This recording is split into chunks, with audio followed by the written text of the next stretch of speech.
और जो भी किसान आग लगाएगा उसका आगे आने वाले 2 साल में उसका जो उत्पादन होगा, गेहूं का हो, सरसों का हो, चाहे आप धान का हो, उसका एमएसपी पे नहीं बिकेगा। सरकार और प्रशासन की सख्ती के बावजूद भी लगातार पराली जलाने के मामले जो है वो सामने आ रहे हैं। बात करेंगे पानीपत की, तो यहाँ पर भी 31 मामले जो है वो जिला में पाए गए, जिनमें से 18 मामले सही पाए गए हैं। तो इसके बाद कृषि विभाग की ओर से भी ऐसे किसानों के खिलाफ कार्यवाही की गई है जो पराली जलाते हुए नजर आए। आपको बता दें कि सुप्रीम कोर्ट की फटकार के बाद सरकार की ओर से किसानों पर पराली जलाने को लेकर एफआईआर की गई और उन पर जुर्माना भी लगाया जा रहा है। लेकिन बावजूद इसके किसान जो है वो फिर भी मनमानी करते हुए नजर आ रहे हैं। जिन 18 मामलों में पराली जलाना पाया गया, विभाग ने उन किसानों के खिलाफ पुलिस को शिकायत देकर एफआईआर दर्ज करवा दी। वहीं 2500 प्रति एकड़ के हिसाब से जुर्माना भी लगाया गया है। कृषि अधिकारी आत्माराम ने बताया कि पराली जलाने वाले किसानों को अब सरकार की फसल योजनाओं का लाभ भी नहीं मिल पाएगा। अधिकारियों का कहना है कि जो भी किसान पराली में आग लगाएगा उसकी फसल एमएसपी पर नहीं बिकेगी। आग लगाने वाले पर जुर्माना भी होगा और कार्यवाही अलग से होगी। अगर किसान पराली का प्रबंधन करेगा तो उसे 1000 रुपये की प्रोत्साहन राशि मिलेगी। कृषि उपनिदेशक आत्माराम ने बताया कि जिले में 55 किसान बेलर से पराली की बेल बना रहे हैं। ऐसे किसानों को वे बेलर उपलब्ध करवाते हैं। 1500 किसानों को सुपर सीडर और 1000 किसानों को रोटावेटर सब्सिडी के तौर पर दी गई है, ताकि किसान पराली को अपनी जमीन में मिला सके। पराली को जमीन में मिलाने से इसके कई फायदे होते हैं। पानीपत जिले में हमारे अभी तक जो पराली जलाने के शासक द्वारा 31 मामले बताए गए हैं, जिसमें जो हमने फील्ड में हर गांव में टीम बना रखी है, हमारा एग्रीकल्चर का स्टाफ है, उसमें रेवेन्यू के पटवारी है, ग्राम सचिव भी है, सरपंच भी साथ होता है गाँव का।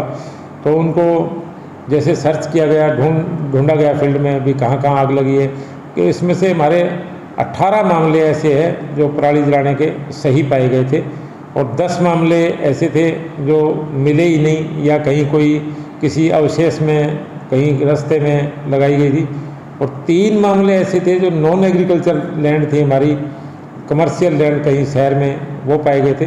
तो 18 मामलों में हमने एफआईआर दर्ज किए किसानों के खिलाफ, 18 एफआईआर भी किए और उनके चालान भी काटे हमने। 2500 रुपये एकड़ के हिसाब से जुर्माना भी वसूल किया किसानों के खिलाफ। और इन किसानों ने जहाँ भी एग्रीकल्चर लैंड पे एएफएल पाई गई है, उनकी रेड एंट्री भी एमएफएमबी पोर्टल पे हमने कर दी है। और जो भी किसान आग लगाएगा उसका आगे आने वाले 2 साल में उसका जो उत्पादन होगा, गेहूं का हो, सरसों का हो, चाहे आप धान का हो, उसका एमएसपी पे नहीं बिकेगा। तो इसलिए किसान भाइयों से मेरा यही निवेदन है कि पराली में आग ना लगाएं और जो भी लगाएगा उसके खिलाफ सरकार सख्त कार्रवाई करेगी।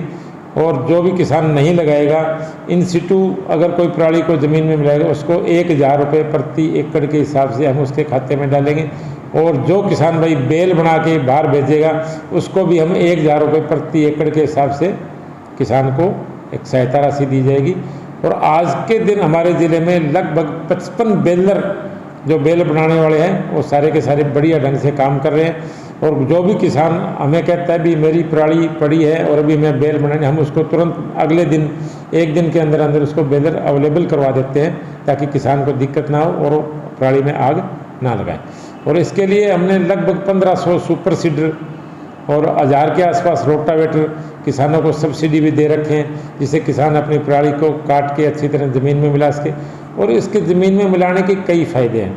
एक तो हमारी ज़मीन आग नहीं लगाएंगे तो बचेगी, ऊपर की सतह जो ज़मीन की है, जो सबसे फर्टाइल लैंड होती है, जो हर फसल के काम में आती है, 4 से 6 इंच ज़मीन है वही काम आती है, वो जलेगी नहीं जलेगी तो उसके अंदर जो हमारे बेनिफिशियल इंसेक्ट है वो बच जाएंगे, उसकी उपजाऊ शक्ति बनी रहेगी।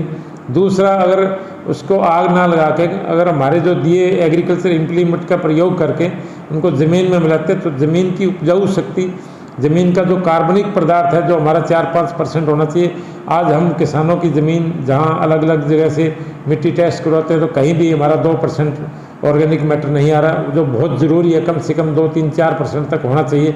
तो वो अगर पराली को काट के ज़मीन में मिलाएंगे, इससे हमारी ज़मीन की उपजाऊ शक्ति बढ़ेगी, कार्बनिक पदार्थ बढ़ेगा, जो आगे आने वाली फसल का उत्पादन भी बढ़ेगा, उसकी लागत कम आएगी, तो उसका नेट प्रॉफिट जो किसान का ज़्यादा होगा।